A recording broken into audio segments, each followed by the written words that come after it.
April 1 रु महंगा हेब यूपीआई पेमेंट 2000 रु अधिक पेमेंट लगे एक्स्ट्रा चार्ज। आपन यदि ऑनलाइन टंका देवा करछंती फोन पे गूगल पे आ पेटीएम भली ऐप रे टंका पठाउछंती तेबे आपण मानक पई आछि गुरुत्वपूर्ण खबर। आसंता एप्रिल 1 तारिख रु महंगा हेबाकु जाउछि यूपीआई पेमेंट। एणिका मागणा नुहे बरं यूपीआई पेमेंट पई अधिक टंका गणिबे साधारण users. National payment corporation of India UPI payment को नहीं एक सर्कुलर जारी करछि। एही सर्कुलर रे एप्रिल 1 तारिख ठारू यूपीआई पेमेंट ऊपर पीपीआई चार्ज लागिया पई सुपारिश करा जायछि।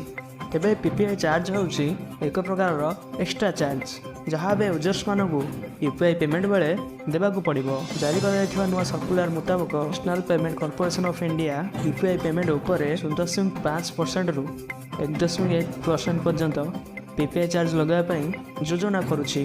केवल 2000 टंकार अधिक पेमेंट उपर यह पीपीआई चार्ज लागू हम। तेणु सरल भाषा कहूँ गले आपड़ जदि एप्रिल 1 तारिख पर 2000 टंकार अधिक टंकार यूपीआई पेमेंट करुँच तेबे आपण मानू 1.1% अधिक टंका देवाक पड़ पारे। वर्तमान समय होता यूपीआई पेमेंट अधिक लेन देन 2000 टंकार अधिक टंका रोचे।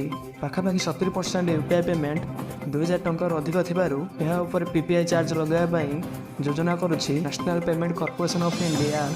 धन्यवाद।